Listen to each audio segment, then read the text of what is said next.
This is Chapter 5, which deals with the integumentary system. The integumentary system is the skin and everything associated with it. The layers of the skin, it's divided into 3 layers. You have the epidermis, the dermis, and the hypodermis. Now, I'll tell you right now, the hypodermis is usually studied with the integumentary system, though technically it's not part of it. It's kind of one of those situations where it's the layer beneath the skin that connects the skin to everything else below it, but it's not really part of it. But where do we put it? Because it's not really part of any system. So this is a cross-section of the skin. We're going to look at the different layers. So the most superficial layer up here is the epidermis. Below that's the dermis, and then here's that hypodermis I was just talking about. Hypodermis tends to have a lot of your fat cells in there for cushioning, insulation. Notice the nice blood supply through the hypodermis, continuing up through the dermal layer, but notice it is not present in the epidermis, so we're going to talk about that. We're also going to talk about some of what's known as accessory structures, things like your nails, your hair, things like sweat glands and oil glands. All these are accessory structures as well. So we'll start with the epidermis. It's the most superficial layer, as I just said. It is stratified squamous epithelium, so that means it's multi-layered.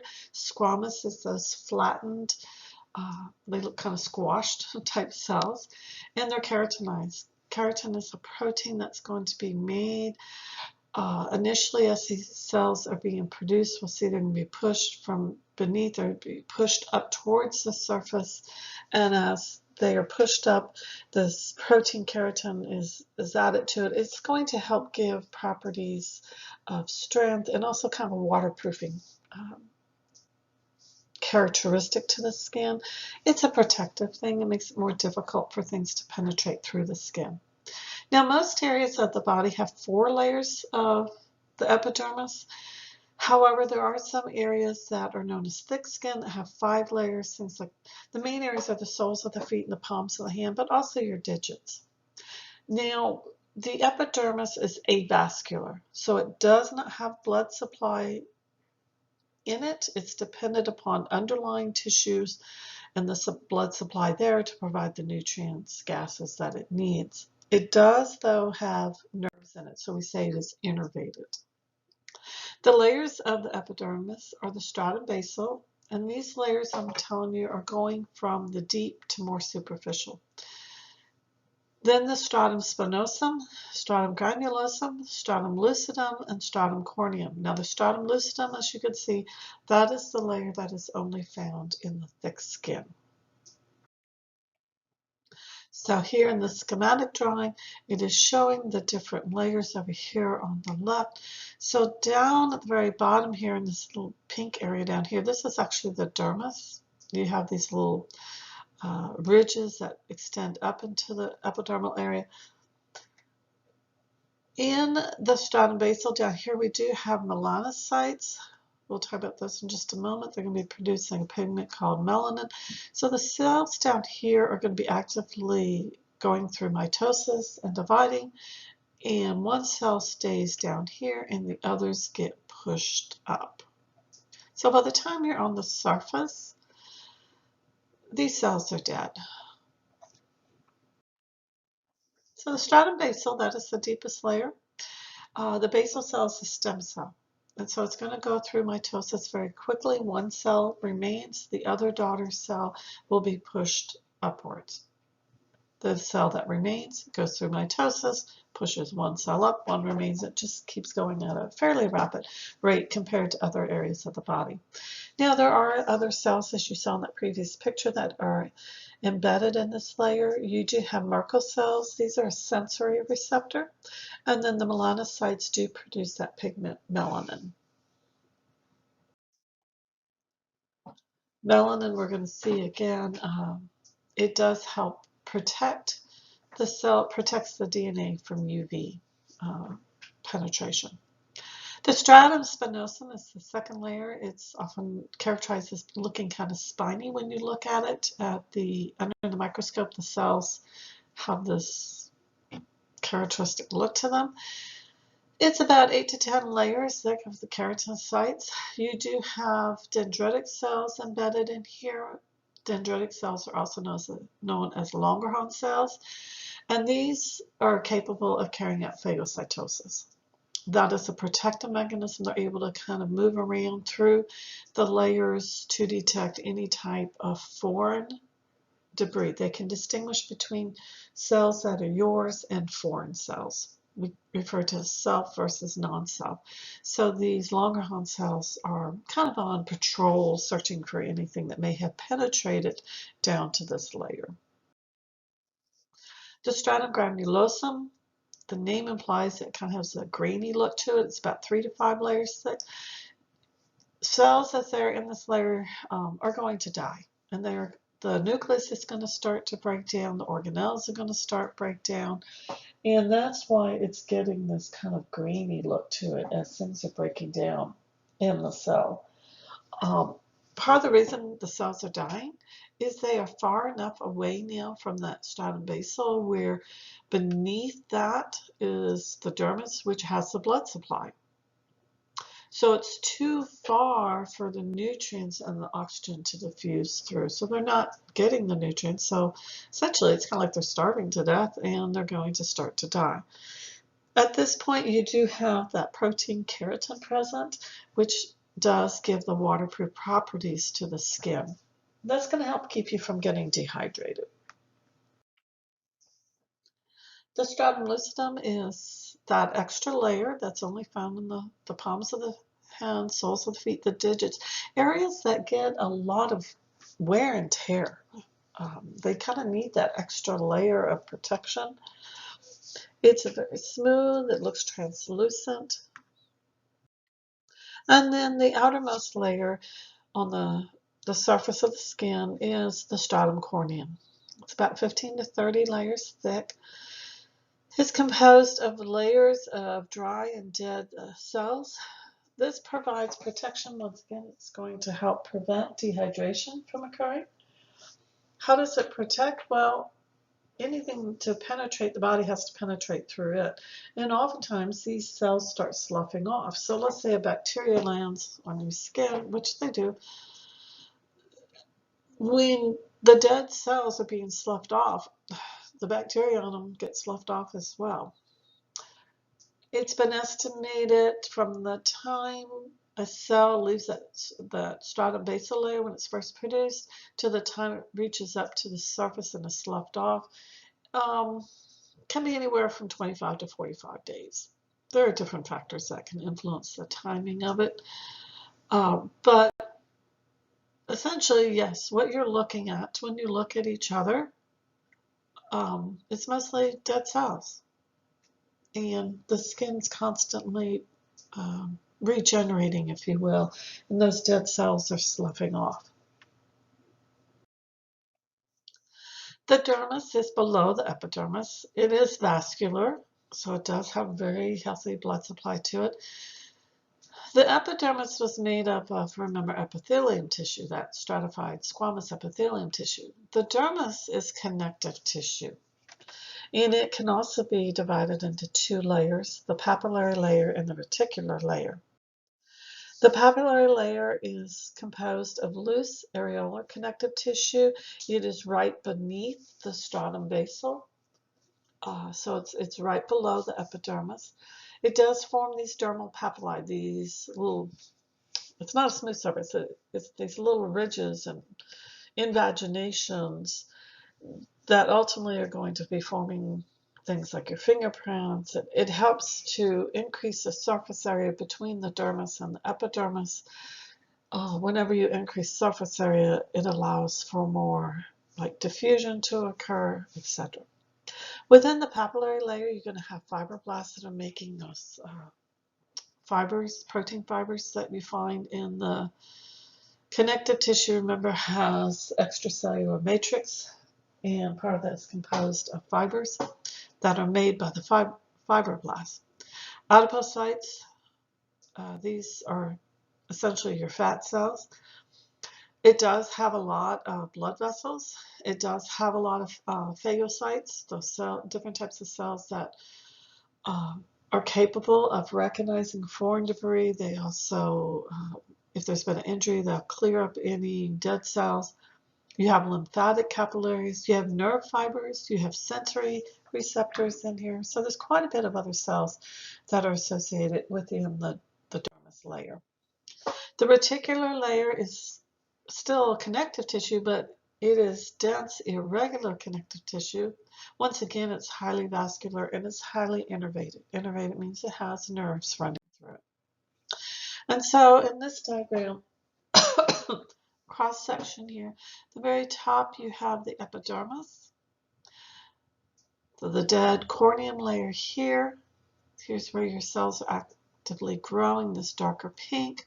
So this would be the basal layer. The lighter pink on the lower area now is the dermis. And you can see kind of the difference in the way it looks. And these shown here, the papillary layer. This is the dermal papillae that I'm talking about. These where it increases the surface area.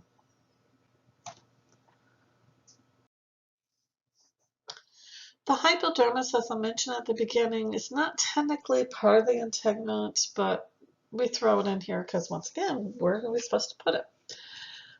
Please know that depending on what book you look at, some books call it the hypodermis, some will call it the subcutaneous layer, and sometimes it is called the superficial fascia. They're all the same thing. It's one of those things that just kind of a personal preference. So any of those terms would be correct. It is highly vascular. It is composed of loose areolar connective tissue similar to what you see in the papillary layer, but it also has a lot of adipose tissue. Adipose tissue is fat tissue, and that's going to help provide a lot of insulation and cushioning. So it helps secure the skin to the underlying tissues, but it also helps protect the underlying tissues as well. The skin color, pigmentation of the skin. One of the major pigments is going to be melanin. That's produced by those melanocytes that are down by the stratum basal layer. Now, the melanin is going to be taken up by the various keratinocytes, the various cells there, and as those cells move up towards the surface, they have the melanin in them. What's the purpose? Well, it helps protect the DNA from UV light. It can interfere with vitamin D production, which we'll talk about at the end of this chapter. Now, difference in the amount of production, some of that is environmental, some of that is genetic. One thing, if you notice from an evolutionary standpoint, individuals who are from areas closer to the equator where the sun is more intense tend to naturally have a darker pigmentation of their skin. Why? Because they tend to be producing more melanin. But that's a protective mechanism because your exposure to UV light is greater and more intense.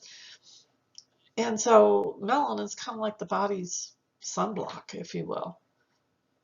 It is a protective mechanism.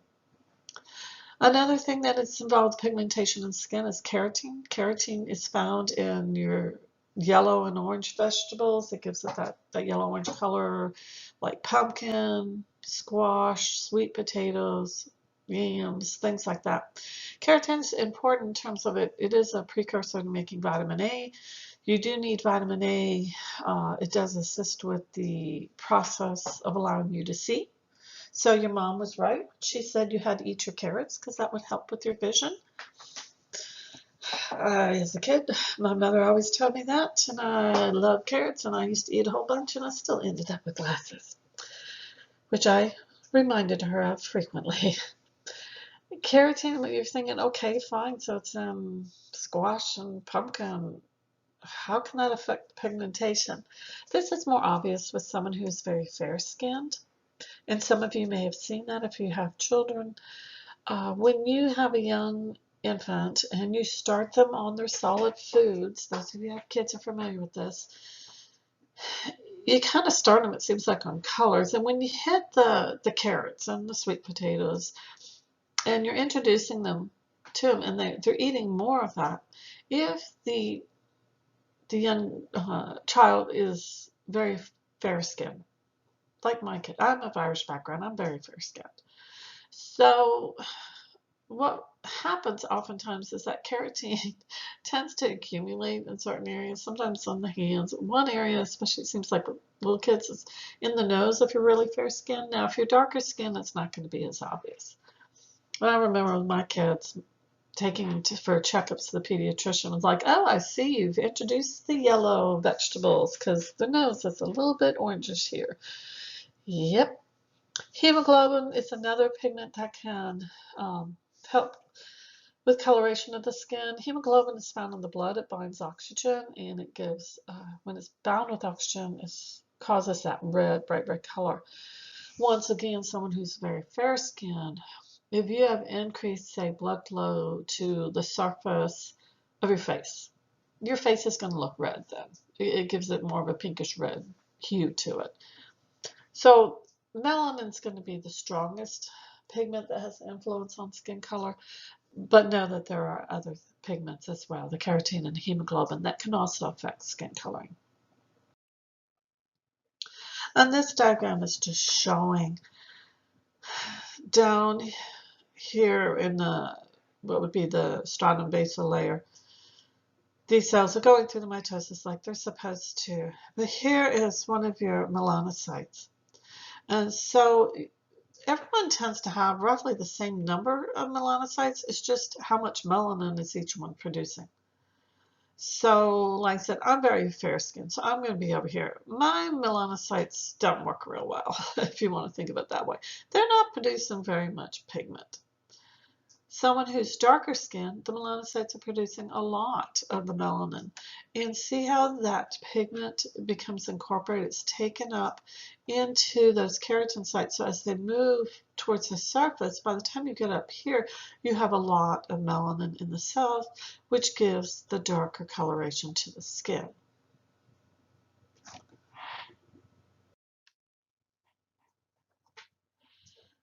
Now, the accessory structures associated with the integumentary system are the hair, the nails, sweat glands, and the sebaceous glands. The hair. Basically, these are dead cells too. So not only is your skin dead that you see, but the hair that you see is dead. So sorry, most of what you're seeing is dead. Now, with the hair, we like to divide everything up and, of course, give everything different names. So the hair shaft is the portion of the hair that's above the surface of the skin. So that's what you see. The portion that's below the skin, we call the hair root. Is it still part of the same strand of hair? Yes, it is, but get used to it in biology. We want to annoy you, so we're going to give it the different sections different names. So the shaft is what you see. The root is below the skin surface. There is an area of connective tissue that has a lot of blood capillaries and nerves in it to provide the growing cells of the hair, and that's called the hair papillae. Surrounding that is the hair bulb. That's a group of cells surrounding it to protect the blood vessels and the nerves. The hair matrix, that's the basal cells that are actively going through mitosis to produce new hair cells. As they go through mitosis, the new daughter cells are going to be pushed up or further away from them. Well, those cells that are actively going through mitosis, they need to have a good blood supply, so the hair matrix is going to be right near the papillae. And then the hair follicle, this is actually the sac where the hair originates. So here's a picture, and this might make it a little bit more sense to you. Excuse me. So the shaft is what you see, the root is below. The hair follicle is kind of the sac area that's holding the hair itself. The hair bulb is around this papillae area down here where you've got blood vessels coming in. The hair matrix is where the cells are actively dividing. So they need nutrients from the blood. They need oxygen from the blood. So that's why you have this good supply right here. The bulb is around protecting all this because these cells are actively growing and they're pushing the cells up. And then by the time they get up here, those cells are dead. Notice this is the Erector Peli muscle. When this muscle contracts, it's going to pull this strand of hair straight up, and that's what gives you goosebumps. This is a smooth muscle, so you have no control over it. And then here is the sebaceous gland. We will talk about that in just a moment. The functions of the hair, there are several of them: protection, thermoregulation, sensory input, communication. Protection, a lot of sensitive areas of the body are covered with hair, such as your head, prevents you from getting sunburn. It also helps to keep some of the heat in. It's involved with thermoregulation in terms of when you sweat, oftentimes sweat glands and oil glands are associated with or near the hair follicles. And so when you sweat, it's going to help cool you down. So we'll talk about that in a moment. The hair, in terms of sensory input and communication, they're very sensitive, even though the cells are dead. All of you have had situations where you can kind of feel something walking across because it's disrupting the way the hair is. So maybe you feel something walking across your scalp because you can feel the hair moving. That's a way of alerting you to checking out something's not quite the way it should be. And so it does have this way of receiving these sensations and then sending the information to the brain as to whether or not you need to respond to it or not. The nails is another accessory structure. Nails are there for protection, as you notice on your fingertips and your toes, areas that oftentimes receive a lot of abuse. So the ends of those have the nails on it for protection. The nail root is the area where the cells are actively dividing. And then you do, to hold the nail in place, the nail root is below the skin so you don't actually see it. And then the cells are pushed out as the nail grows. Now, the nail folds will help hold the nail in place.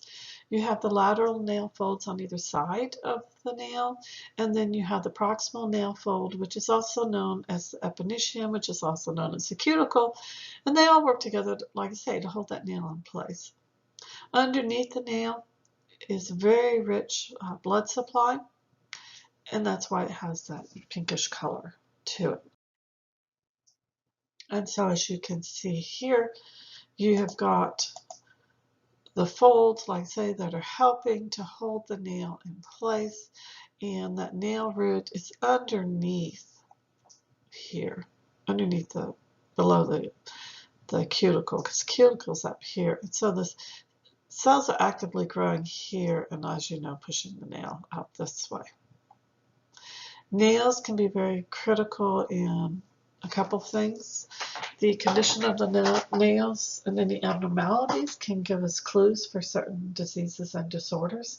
So oftentimes we will look at, as healthcare professionals, we will look at the nails to give us an idea.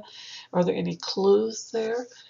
Also, a lot of chemicals, toxins can become accumulated in the nails as well as in the hair, which is why from a forensic standpoint, if it is a questionable death, an autopsy, they will take sample of the hair and sample of the nails and do toxicology screens on them, because chemicals such as, say, arsenic will accumulate in both of these accessory structures.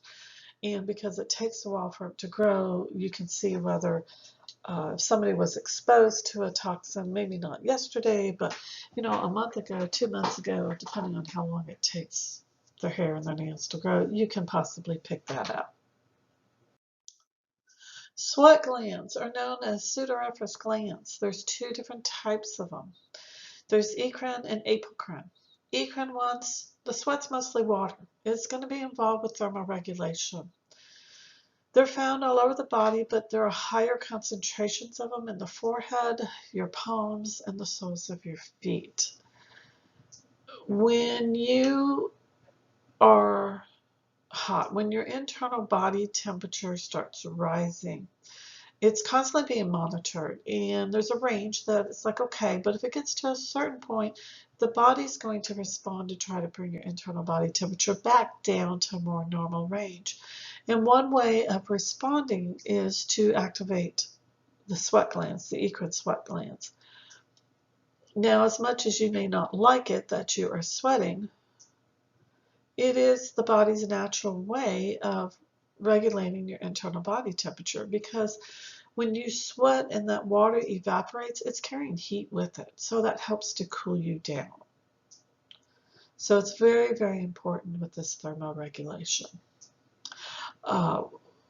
One thing I will just say is kind of for your own information, one problem that happens in some areas here in the area of East Texas where our humidity is fairly high, you know when you're sweating. I mean, you all know that. In some areas, like in the southwestern part of the U.S., where it is very, very dry, very low humidity. When I was living in New Mexico, there were plenty of times when the humidity was 10%. There were times I can remember when it was in single digits. It's very dry. When you live there, you get used to it. You learn to drink lots of water to replenish so you don't become dehydrated. There is a problem that often happens when people first move there or for tourists who are visiting. It's that if they are out visiting different sites, doing whatever outside, it's hot, you're still sweating, but when the humidity is only, say, 7% and you sweat, it immediately evaporates. So you are not aware that you are sweating, but you're still losing that fluid. And it's very easy for people to get dehydrated and to the point where it becomes a very dangerous situation. And so oftentimes people say, oh, well, it doesn't feel that hot. I don't think I'm sweating. Yes, you are. So it's just something to be aware of. Who knows where you guys may end up working and or even traveling on vacation. When it's hot, your body's going to sweat. You may not always be aware of it, but it's going to sweat. Apocrine sweat glands. In this case, with these sweat glands, the sweat has water in it, but it also has organic compounds in it. And bacteria. Your body is covered with bacteria, and it's supposed to be. That's the natural way it is. But a lot of these bacteria like those organic compounds, and so they will break them down, and it's the byproducts that give that smelly sweat odor. So blame the bacteria. I know as a microbiologist, those microorganisms get all the bad rap. In this case, it's kind of justified. They like the organic compounds. They think it's smorgasbord, let's chow down, but their end products are not so nice for us to be around. Apocrine sweat glands tend to be found in the armpits and genital regions. They're not as active in children, but when you hit puberty, that's when they start becoming more active.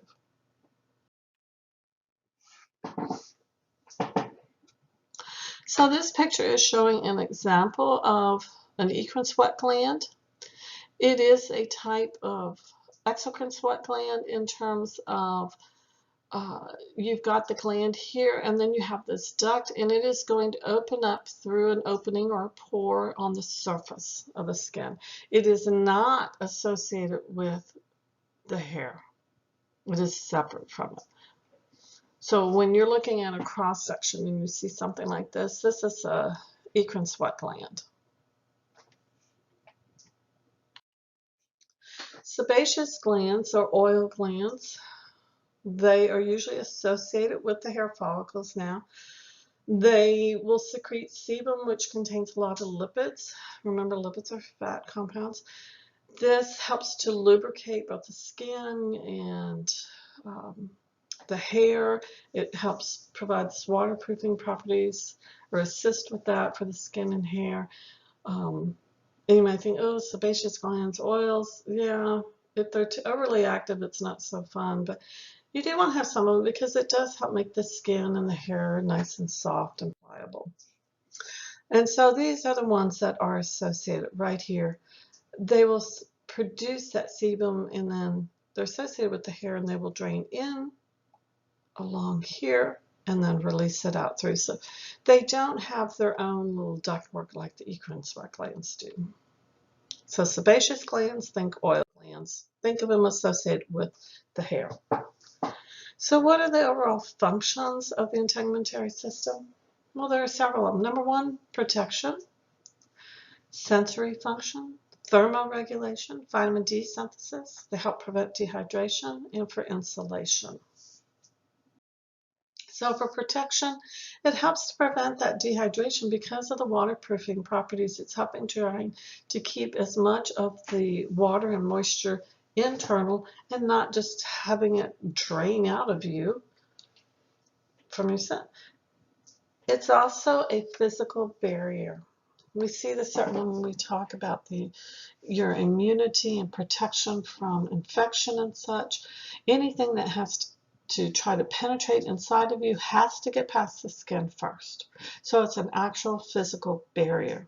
It also is a chemical barrier in that it will release certain chemicals that have what we call bactericidal properties. Bactericidal properties means that it will kill bacteria. So there are certain chemicals in the oils that we mentioned that are secreted by the sebaceous glands that have these properties that will help kill bacteria. So it's kind of like, okay, I'm going to hit you with the 1-2 punch because I don't want you entering inside this body. So I've got this physical barrier, and if you think you can get past that, then we're also going to release chemicals that will kill you. Now, just so you know, as a microbiologist, microorganisms, your bacteria, your fungi, they sometimes have developed ways of, you think that's going to stop me? I have a way of getting around it. Sensory function. There are a lot of receptors that are embedded within both the epidermis and the dermal layers. These are very specific, so that if you have a sensory receptor that can detect touch, it will not detect temperature changes. If it detects cold temperature, that's all it detects. It would be a separate one that would detect warm temperature. Touch, light touch versus deep pressure, pain. All these receptors are very, very specific for it. Some examples, the Messenger corpuscle, that detects light touch, but the Pacinian corpuscle will detect vibrations. And then your Merkel cells also are touch receptors. All of these are important from the standpoint of making you aware of your surroundings. Is it something that you need to be aware of and respond to, or is it okay, well, let's just know there's some touch there, but I don't have to worry about it, or there is a spider that is walking across my arm and I don't want it there. Thermoregulation, we talked about this with the sweat glands, how they'll be activated as your internal body temperature rises as a means of trying to cool you off. Another thing that happens, and this is an example of how we study these systems separately, but they do work together and they have to communicate with each other. You have those blood vessels that are coming into the dermal layer. Now remember, they don't go up to the epidermis. They're just right beneath it in the dermal layer. When the internal temperature rises, those blood vessels are going to dilate so that it increases the blood flow to the surface, and that's going to help dissipate the heat. Now, the reverse happens when the internal body temperature starts to drop. When you're really cold, you're trying to conserve heat, and so at that point, the blood vessels in the dermis are going to constrict to decrease the blood flow. They're not going to stop it completely. They just are going to decrease it, and that way it's trying to conserve some of the heat. So it's certainly an example of how the circulatory system is going to be working with the integumentary system to regulate your internal body temperature. And how does a blood vessel know whether to dilate or constrict? It's getting information from some of those sensory receptors. Oh, it's getting cold, not only on the surface of the skin, but internally. It's going to involve the nervous system that takes that information, sends it to the brain. The brain's got to decide, what do we do? Okay, now let's activate the blood vessels, send the message there to dilate or constrict depending on the conditions. So it's like everybody has to be communicating with each other to get your appropriate response. And this is showing over here what we were just talking about, is that when it's cold, so here's the epidermis, here's the dermis here, here's your blood supply coming in. You're not shutting it off completely, but you're constricting and decreasing the flow. That way you're not up on the surface and losing that heat. But when you're hot, now you do want the flow all the way up here. Increase that flow so the heat can dissipate out. For vitamin D synthesis, vitamin D is necessary for calcium absorption. Vitamin D also plays a role with your immune system. So calcium is necessary for things such as nerve impulses, muscle contraction. So you have to have calcium.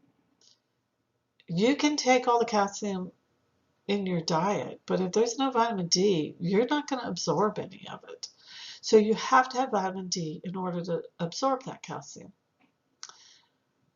So how does this involve the skin? Well, there is a precursor to vitamin D that's found in the skin, and it's made from cholesterol. So you start with cholesterol, you add different other chemicals to it. So this cholesterol derivative, when UV light that's found in your skin, when UV light hits your skin, it converts this cholesterol derivative to cholesterol, which is known as vitamin D3. That then moves from the skin to the liver, and it's going to be now converted to calcidiol. That's now going to move to the kidney, where the calcidiol is converted to calcitriol, which is the active form of vitamin D. So you start with that precursor, if you will, over here. If you want to think of it, first step in your skin, UV light hits here, converts to this intermediate, which then goes to the liver, and it's converted to intermediate number 2, which then goes to the kidney and gets converted to this final product. This is the final form of vitamin D. This is what you need now to help absorb the calcium. So if you don't have this, you're not going to be absorbing calcium. And where did this come from? Over here, which zigzags back to the UV exposure. So the lack of vitamin D is going to mean you're not absorbing enough calcium, which, as I said, is going to affect things such as nerve impulses, muscle contractions.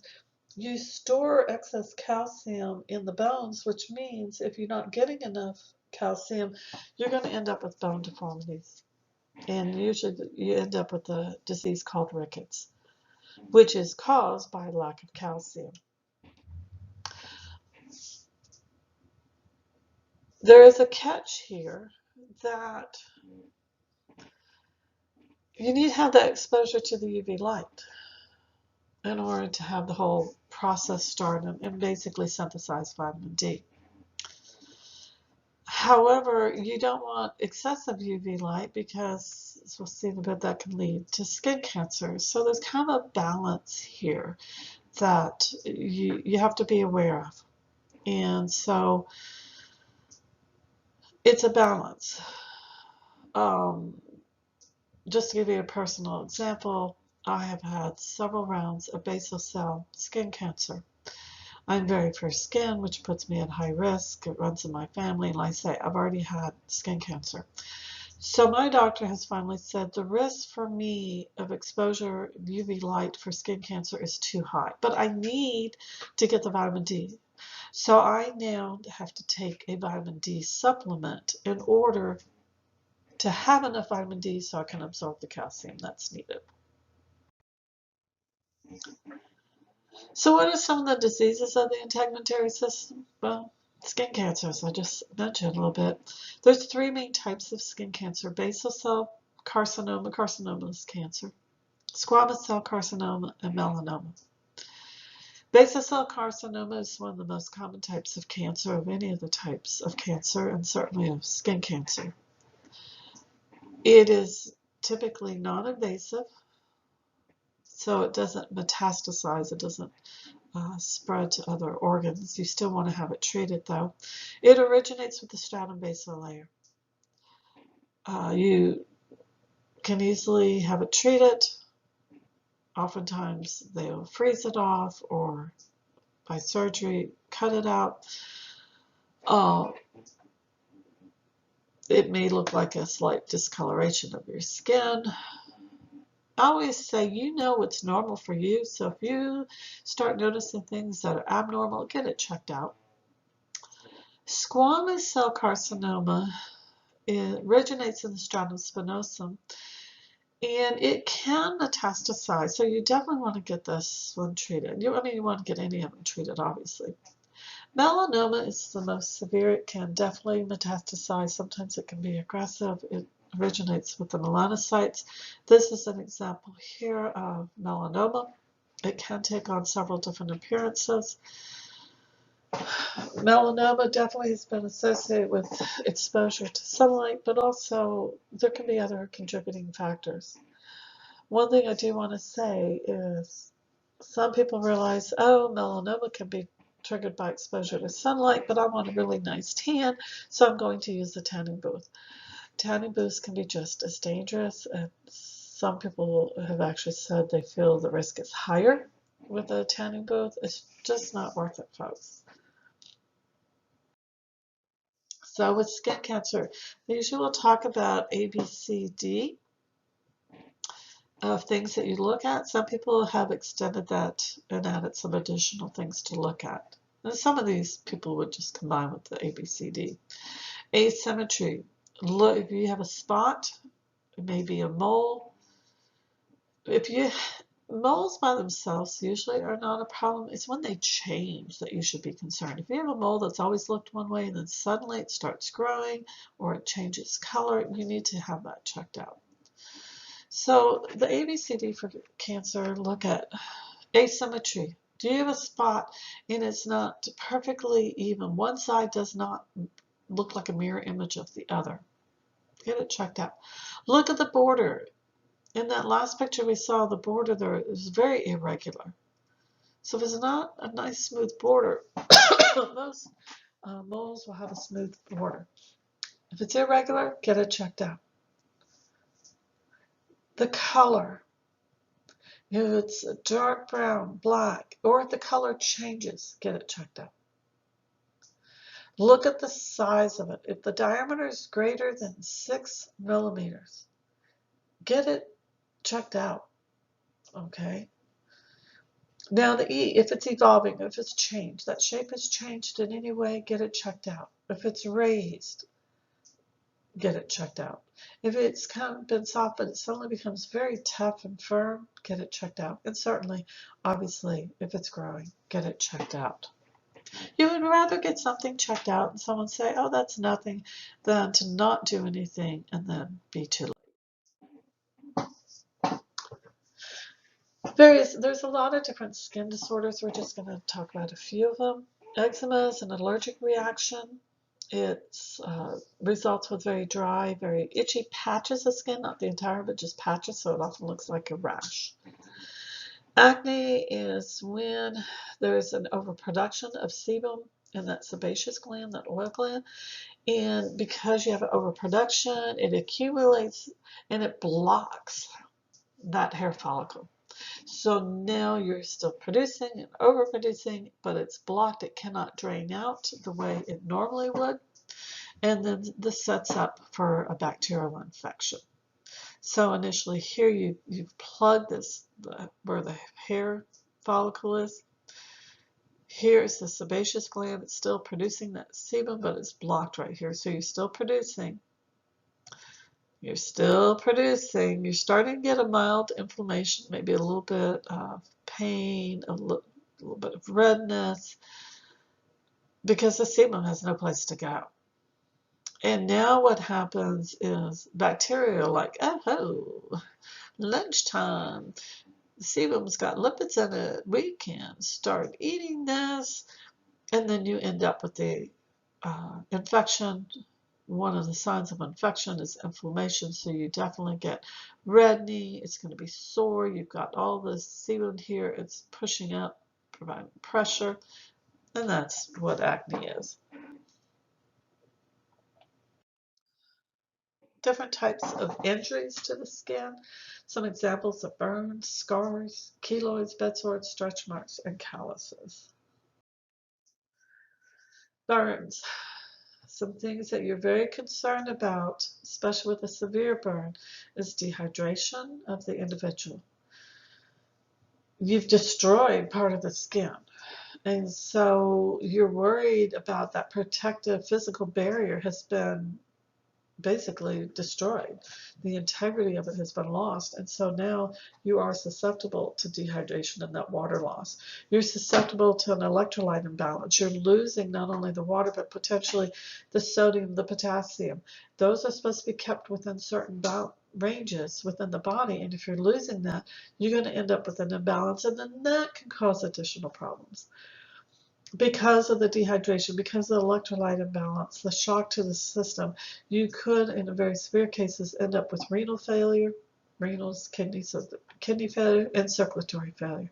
And obviously, another huge concern is infection. With burns, we talk about the rule of nines to try to figure out the severity of it. The body is divided into different sections, and each section is basically 9%. And so it allows you to figure out very quickly what percentage of the body has been affected by the burn. We classify the burns as first, second, third, and sometimes fourth degree. First degree burn is only going to affect the epidermis. So it's the least severe of them. You're going to feel it. You're going to be uncomfortable because there are nerve endings in epidermis. Second degree burn, it affects the epidermis and also part of the dermis. Not all of it, just part of it. And this is where if you get blistering, that's a second degree burn. Once again, because of all the sensory receptors, you're going to feel it. A third degree burn affects the epidermis and now all of the dermal layer. It has destroyed the nerve endings. It's destroyed all that sensory functioning. So you're actually probably not going to be in pain. You're very severe burn, and you certainly are going to be worried about dehydration, electrolyte imbalance, infection. But as far as the patient, because you've destroyed the nerves, it's actually not going to be painful. Now, it will later, as the nerves on the ends can start to regenerate. That's when it's going to be painful. Fourth degree burn is when it actually affects the muscle and the bone underneath the skin. Scars and keloid scars, it's just basically when you had an injury and the skin repairs itself, but that damaged skin area did not repair to the original structure of the skin in that area. And a keloid is simply a raised scar because you've had overproduction of the scar tissue. Bed sores are caused by excessive pressure to an area, and it's when there's constant long-term pressure on the body. This becomes a problem. It's a danger that you must be aware of when you have a patient who is immobile. Someone who is bedridden, you must turn that patient so they are not always lying in exactly the same spot, because that's going to put pressure on the exact same spot and could lead to bed sores, which then can lead to infections, very difficult for them to heal, etc. So don't even let them get started. Stretch marks. This is when the dermal layer gets stretched beyond its limit. It's very common in pregnancy because of the increased weight. And the skin is stretching due to the extra pressure, and it's often stretched, like I say, beyond its limits. Sometimes this happens in puberty if you have very rapid growth.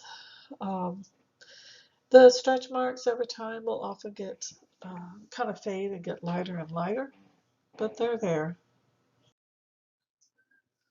And then a callus, this is formed because you have constant abrasion or pressure at a certain site, and what happens is the stratum basal cells are going to start dividing even more frequently, trying to add extra protection to that area, so you get kind of a thicker growth in that area.